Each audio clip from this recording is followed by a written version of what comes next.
Hi, welcome to Real Flix Reviews. I'm Jonathan Charney, he's James Stevens, and Hello. the man in his normal position is Ryan Preston. Yes, I am. This is the show where we review everything from the silent movie The General to the latest, greatest, craptastic, sparkly vampire movie.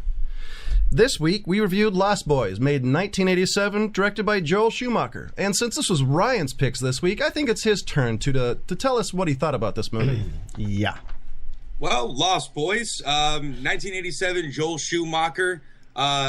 Basically, vampires have come to Santa Carla, and it's up to Corey Haim and his ragtag group of retards to stop them. I don't know how the hell they got involved in that whole thing, other than comic books, but good grief. Anyway, I'd really like to actually start out this whole review by apologizing for making anybody watch this movie again. As well you should. Well, I should. Honestly, I appreciate that. It was said as a joke last week, and I kind of got just really buried into that one, and yeah, it was all that I could do to sit there and watch it all the way through. That's why you must think ahead. I absolutely. So you did watch it, because rumor has it you weren't going to, and you're going to make us just watch it. Oh no! You know what? I didn't remember enough of it not to go back and watch it. But I'm actually glad. That's why I had to watch it too. The parts that I thought were dated weren't necessarily so much, and there was a lot more that was dated that I completely forgot about. You know, that's actually the first thing I brought up too. That this movie is definitely dated for the 80s. Yeah, absolutely. I completely agree with you on that. It was kind of weird on almost how self-aware it was. It started to be kind of in the beginning, sort of towards the first and second act, specifically because it really kind of did play on the whole 80s kind of freak culture that was starting to really rear its head since like the English punk phase back in the 70s. Yeah, of course. So but it seemed to be kind of aware of like, okay, this is the setting, so you know, let's play on the weirdness of the 80s in general. Well, back in the 80s when this movie came out, this movie was seriously cool for what it was. It really you was. saw a lot of throwbacks. Well, I can't say throwbacks because it was made in 87, but there was a lot of 80s culture in it that was really cool for that time. So, right, and it didn't portray it in a really, you know, I guess a dated way, other than the soundtrack, which was just holy crap. There was one good song in the entire soundtrack, and that was the beginning of the end of the movie. It was The Doors. Oh, okay. It was actually a song I like until I heard it twice. Yeah. Until you heard it twice? You haven't heard it before that? Yeah, but I was hoping they were going to end it differently. Okay. But of course... So, the one thing I was going to say about this movie is the acting sucked. Oh, absolutely. Yeah, this was the Goonies, but just with vampires. Well, my thing was, you know, a few points I had before I got into what I really did throughout the movie yes, it was definitely dated for the 80s, but for the 80s, this movie was seriously cool. I mean, it brought out everything that encompassed the 80s. I mean, the jeans that were butt-hugging. Both Corys. Both Corys, and the hairstyles. I mean, were the hairstyles cool back then? I mean, seriously, they were the hip half-assed thing. mullets? they were half-assed mullets. Were a time of letting your freak flag fly, man, and they really knew how to do that. And what's up with all the pastel colors? It looks like a box of Crayolas threw up. Well, yeah. But hey, you know what? At least it wasn't as bad as the whole neon green, neon pink phase of the 90s. Thank God. Well, I remember that was a kickoff from the 80s. That was passing over. I mean, that was something from the 80s that was bringing over. Yeah, everybody was wearing a jacket that looked like something Jim Carrey would wear in the mid-90s on a stand-up stage. Yeah, That's for sure. I don't think kids that are born in the 90s that would be watching this movie now would even like this movie. I don't think they would even bother watching it, honestly. No, I think you'd get about halfway through, you know, sight unseen, not really knowing anything about this movie, and immediately start comparing it to Twilight and things like that, because really this was the first type of vampire movie that came out that had that teenage sort of angst kind of B story going along with it. Okay. You know, and I mean, really, it was everything but sparkly. You know what I mean? Obviously, there wasn't the whole crazy. Well, hold on. In my list, because what I did through this movie was I created a list of things you can learn from Lost Boys. Yeah, I'm pretty sure he wasn't watching the movie. He was writing things down the entire time. I watched the whole movie. You know, this is about... Honestly, I'm ashamed to say, but this is probably about the 4th or 5th time I've seen this movie. Sure. Wow, you are a glutton for punishment. Well, I mean, before we had like movie channels all the time, or Netflix or anything like that, you had to drive down to the video store. So this is the one you choose to rent over and over again? No, hold on. Let me get there. And on Saturdays, Ryan probably knows all about this, is they would play movies. Saturday afternoon until about 6 o'clock at night. Mm-hmm. Saturdays there was movie block that they would play. And this is one of those movies that unfortunately they would put on a lot. So it's basically this one, or I watch, Steven Seagal and another one of his little adventures, or, something worse than that. And I'm sure Ryan knows all about this, because I know Ryan did the same thing. You know what? I'm a fan of some really crappy movies that I can never defend, specifically because of the Saturday night movies or the Saturday evenings. Yeah, Saturday afternoons and things like that. Goddamn BC. So, I actually want to read this list for you guys. Well, but before you do, I had a couple of questions. Myself, actually, I want to know what the hell I should have been learning while I was watching this. So, wait, John wants to go first. Since this is definitely going to be more entertaining than mine, there's a couple. Because I have 25 things. This is going to take a while. My first things, I didn't know the vampires made a sound effect when going through the sky. Oh yeah. It reminded me of Wonder Woman and the $6 billion Man. Instead of going, instead of that, there were, it was the combination between that and the Friday the 13th sound effect. I was kind of getting a sort of a little Sam Raimi vibe, kind of from Evil Dead, the way he was flying around. Totally. With the camera. And I love Alex Winter in this movie. Dear God. I mean, between this and the movie Freaked, I'm not quite sure what killed his career faster. Because it certainly wasn't Bill and Ted's. Look at Keanu. Yeah. Yeah. Yeah, and really, God, that's a guy's career who's had a lot of roller coasters. And I don't understand what's up with the hang upside down. Yeah. How do you get shoes on those feet? Yeah, that's a good point. I don't think you take them off. Vibram 5 fingers. And my favorite part of all time, though, was the holy water in the bathtub. That was cool. How many Catholic churches go to steal all that holy water? Yeah, I know. Well, see, this is my thing. As I kind of have a feeling that they were cutting the holy water. I don't know if that was 100% pure. I think they diluted that down to about 40%. Garlic, with cloves of garlic. Yeah, right, exactly. And that bag. It's a little cocktail. Did you see that bag of garlic they brought in? Oh, yeah. Man. Okay, now here's another little problem I had is they didn't have super soakers in 1987. Really, we were still using little tiny squirt guns. I guess so. I don't think super soakers are that big of a deal. I mean, really. They did have those. They did have that Uzi style water pistol. Oh yeah, the Uzi one from Airheads. Yeah. That was awesome. After the 9th, 10-year-old that got killed by LAPD, Exactly. Yeah. And let's see what was any POV flying scenes. Oh God. Well, the POV flying scenes were backwards. I mean, who flies out of a cave without looking where they're going? See, I thought they just had a camera up his ass, but that's a possibility.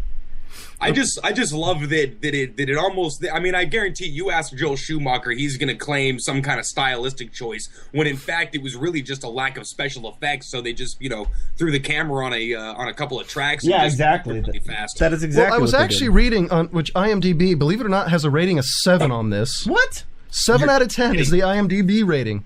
Are you kidding me? No, I'm serious. God, children of the 80s. What is wrong with that? Wow. The only good thing that came out of the 80s was James and I. I was thinking maybe 5. No, it's 7 out of 10. I mean, I could see a 5 or a 6, but a 7 out of 10? Yeah. Dear God.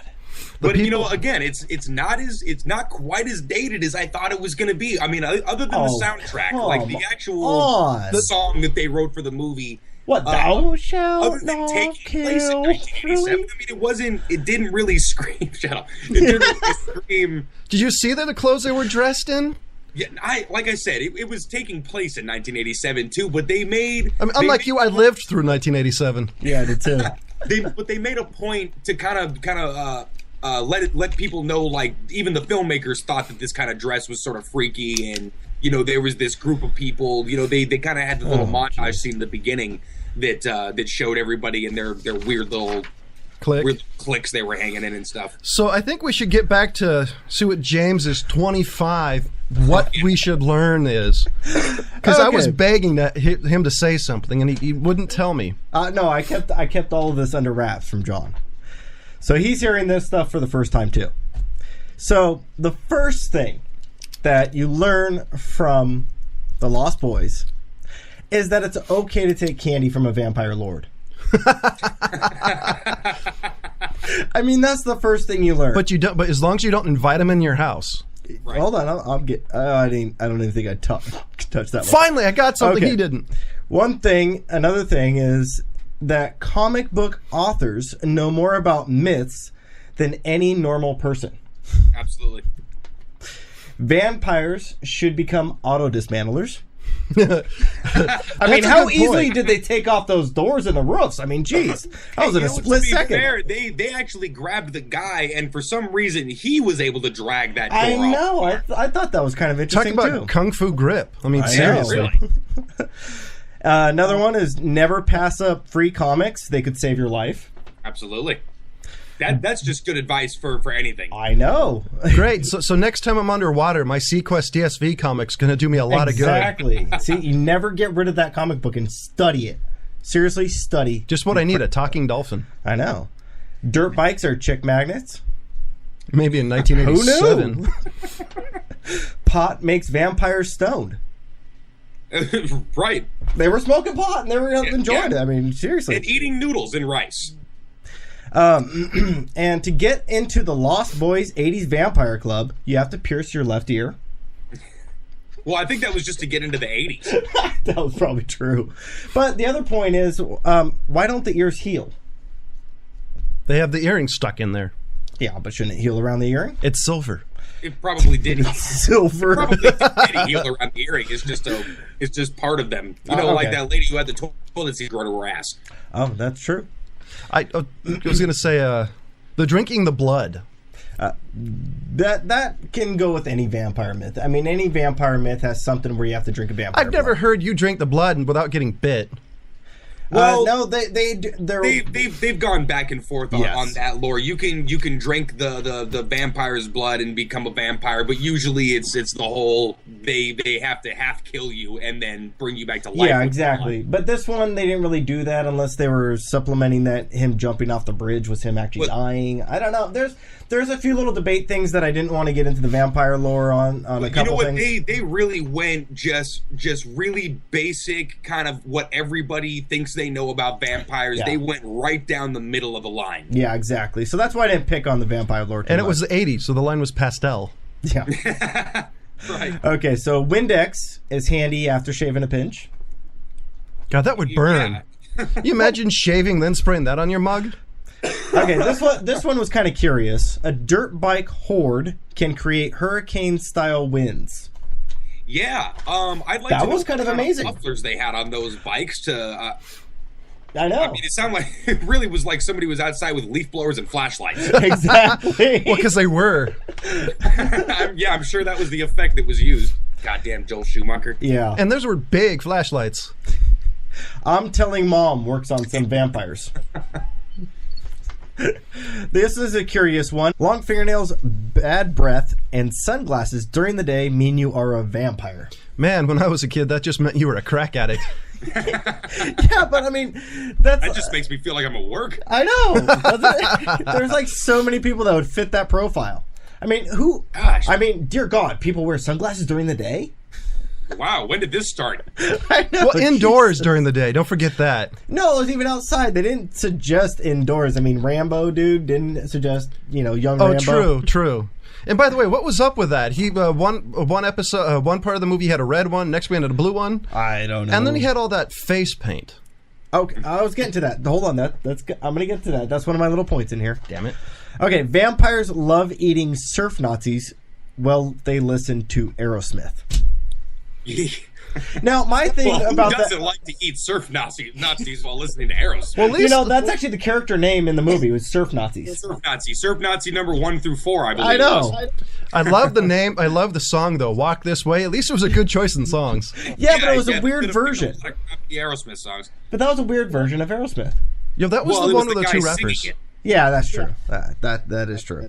Okay, my next point is phone cords The ones that plug into the wall, the old ones, people might not remember what they are, but watch the movie. They have phone cords. And Google phone cords. Yeah, but they are strong enough to keep you from being sucked out of a house by some strange vampire beckoning wind. Yeah, by a hurricane force wind, apparently. Yeah, I mean, like, where did this wind come from? Right off their feet. I know. Where was this wind taking him, and why was it sucking him out of the house? What was that cord made out of? I know. Geez. It was to that Kiefer Sutherland's character. What's his name? Dave? Yeah, Dave. I think it was Dave or something. And you kept hearing this semi-erotic, Michael. Oh, I know. Yeah. Yeah, how is it that Kiefer Sutherland, out of that movie, became such a breakout star eventually? I know. I mean, out of all the people. I loved him in 24 and The Confessor. People really went on to go do some bizarre things, and some actually had careers. Yeah, like Kiefer. Kiefer actually had a career. And then Michael is continuously impressing everybody with his 24 He work. is. And then Alex Winter went on to do Freaked. Oh, God. Yeah, he went on to do Freaked. Obviously, Corey Haim went on to die in a hotel in Burbank. Yeah.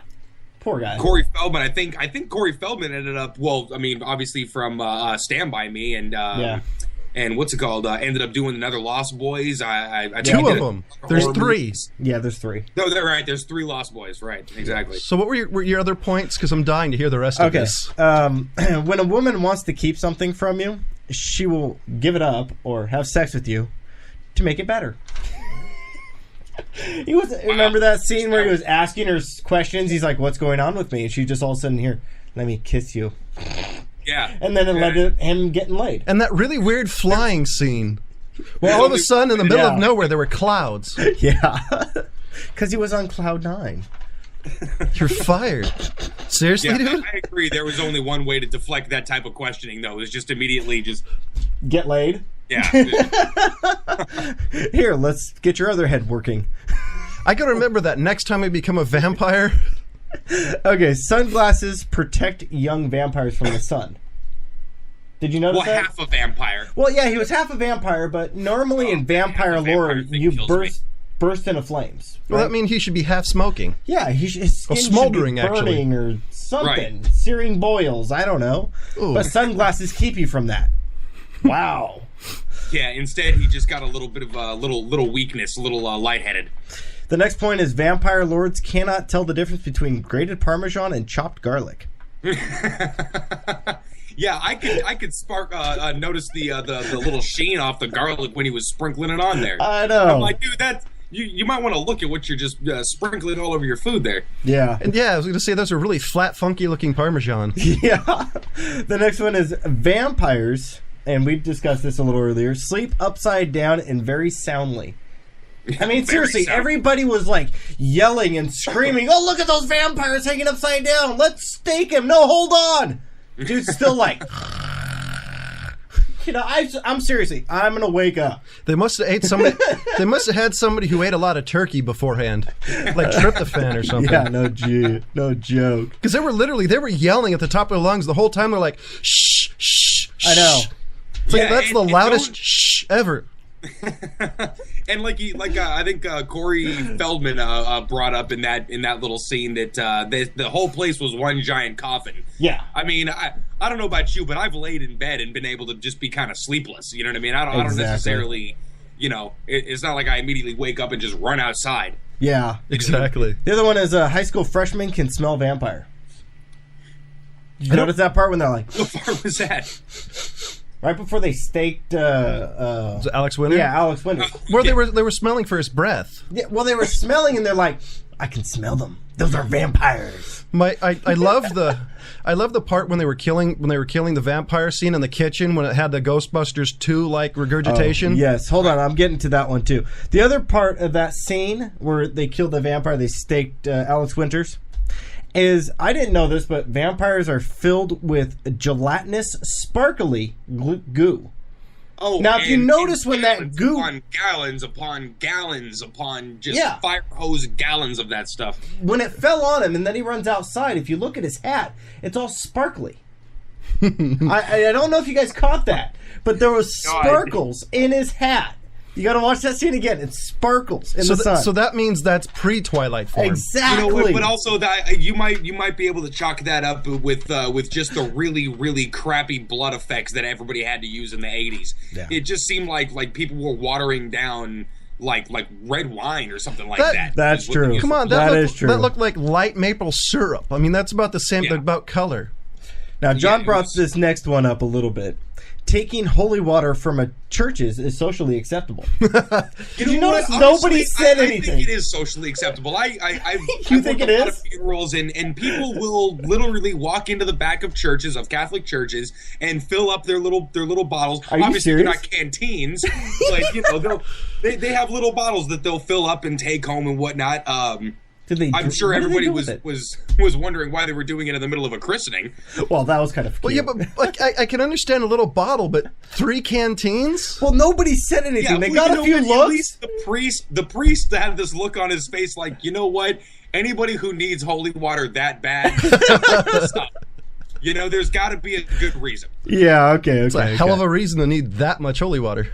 But you know what? If you're a Catholic priest and you're just there blessing holy water, you're not going to ask why people need that much. You're just going to assume it's something pretty serious. All right. Okay, maybe. But I didn't know that taking that was socially acceptable. I didn't know that. But I don't go to Catholic churches and just like... And running in there, you know, like with 3 people dressed in war paint might be a little social faux pas. And that's another thing is that, you know, I didn't know it, but face paint can be intimidating to vampires. Did you know that? Yeah, face paint and 13-year-olds. And bad no acting. joke. I think the acting scared him off more than the holy water. All right, now you brought this one up about the vampire dying in the bathtub. But I didn't know, and this is one of the things I wrote down, that when you kill a vampire in a bathtub, it's equivalent or worse than flushing an AM80 down a toilet. Did you notice that? I mean, the whole house, everything just exploded. And that might be what you brought up, is the fact that, you know, they have gallons and gallons of all this goo and stuff that happen when you kill a vampire. I didn't know that. So that's where Quentin got all his backup blood. Oh, yeah, for Dust Till Dawn, man. Come on. I love how the blood came shooting out of everything, you know? It was just like, seriously? I just loved how anticlimactically that Keith Sutherland's character died. Oh, yeah. Oh, that was weak. Now, I got one more death that I wanted to bring up before that, and this was the pinning a vampire to a stereo system with an arrow. I didn't know that it made all the extremities fall off. Did you know it's like the legs popped off, the head blew off, the arms fell off? I mean, geez. I didn't know a wooden arrow carried electricity. Well, it wasn't a wooden arrow. It had a tip to it. That must have been a big tip to not only travel through the stereo to hit a wire, but somehow still remain in him and electrocute him. Yeah. I would just like to point out that we are trying to find inconsistencies with Joel Schumacher movies. You know, it's not I could do this all day. It's not an inconsistency. These are just things I didn't know. It's different. Wow. It's different. These are things you can learn from watching this movie. Okay, I got 2 more left. That vampires are distracted by funny horns. When he was going to go bite Lucy's neck, he's like, right. I mean, his teeth are just about to sink in. All of a sudden, and he's like, "What the hell is that?" You know, it's like, really, that's the way to distract him. I mean, personally, if I was him, I'd just be like, "Hold on, I'm busy." You know, seriously. And what was up with like the quadruple teeth? You see, one of them had like 2 teeth. Or 2 teeth on each tooth, or bitey thing. I don't know. And then the last and final point of this movie that you can learn is that always remember that vampire lords are highly explosive. Yes. Better than an M80. I mean, that explosion, that was like a RPG going off in the middle of the house. Yeah, right in the fireplace. I know. I love the old guy's reaction to that, going, "One thing I hate about Santa Clara, the damn vampires." He doesn't mention it through the entire movie. Yeah, and then at the end he's like, "Oh yeah, by the way, I'm a vampire hunter." Shut up. I know. It's like, we could have used you. And all those stuff. Let's invite my daughter and her 2 kids down, with the dog to come and, hang out with the vampire crowd. I love he really glossed over the whole fact that, hey, Grandpa, isn't this the murder capital of the world? Yeah, it's got its bad elements. Yeah, if everybody that died rose up from the dead. Okay, go ahead. You say, because it seems to be cutting you off a little bit. No. Go ahead. I was. All I was going to say is that point that you brought up in the beginning. Yeah, if everybody rose up from the dead, we'd have a population problem. Yeah. What the hell does that mean? I want to know what he does for fun, considering all those stuffed animals he keeps giving his grandson. He opened a closet with him one time when it was filled with all sorts of random animals. He doesn't go anywhere. Where the hell does he get this stuff? I don't know. He's the local taxidermist, apparently. Yeah, obviously. And how the hell is that kid, is Corey Haim's character, not completely fascinated by his grandfather boiling heads and stuffing animals in the back of the house? I would be endlessly in the back of that thing like, Grandpa, what are you doing now? Where you are what kind are you stuffing over here? Where you are kind of creepy. I mean. Yeah. Well, I don't know. I was just... There's like so much wrong with this movie that, I mean, it's if you're going to watch this movie, you have to take it with a grain of salt and just get over the fact that there's so many different things that are wrong and stupid and goofy about this movie that you just have to entertain yourself by watching it. Absolutely. So with that diatribe, Ryan, what do you give this movie?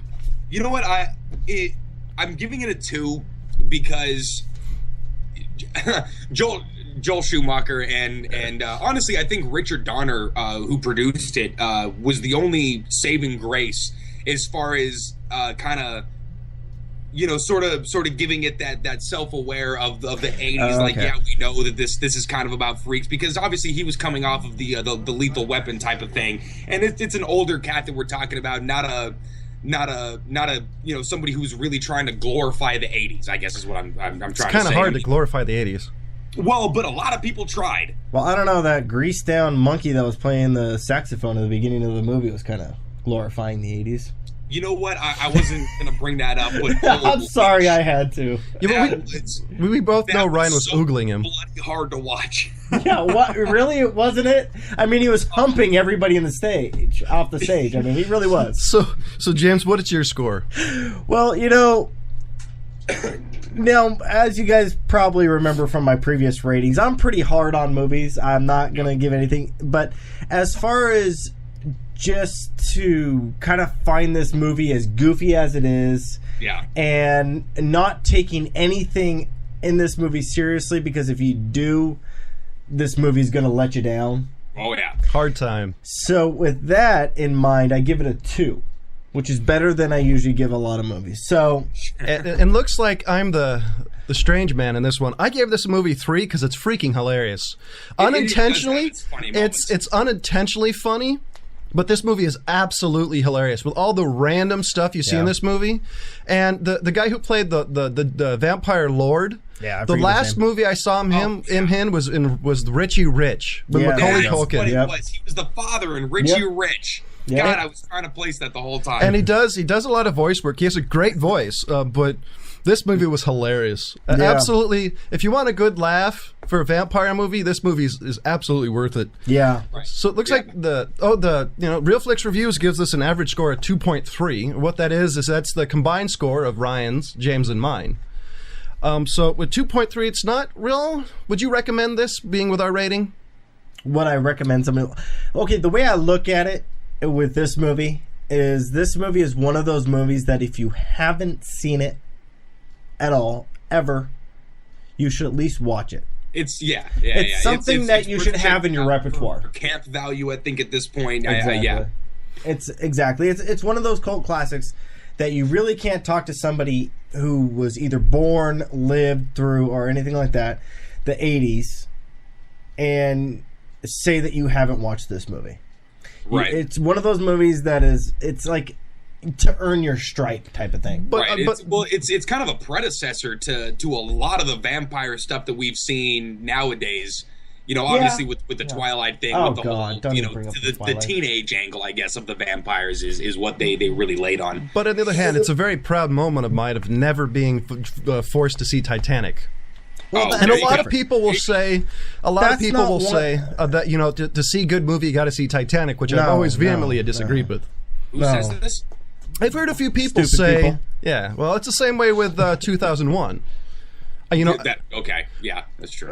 Well, the only reason to see 2001 is see a movie in the 60s that had amazing special effects. Well, the reason to see those movies, stuff like 2001 or Titanic, is just to get the jokes that you've missed, throughout all the pop culture references and things. Exactly. But 2001 is a Kubrick, though. I mean, that's one that is a good one. I mean, it's a Kubrick.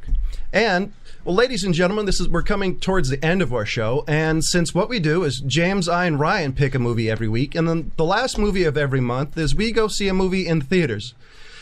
And so it looks like next week we've decided to go see Lockout with Guy Pearce. It's about Guy Pearce, who's a convicted felon or bad guy, having to rescue somebody from a space station.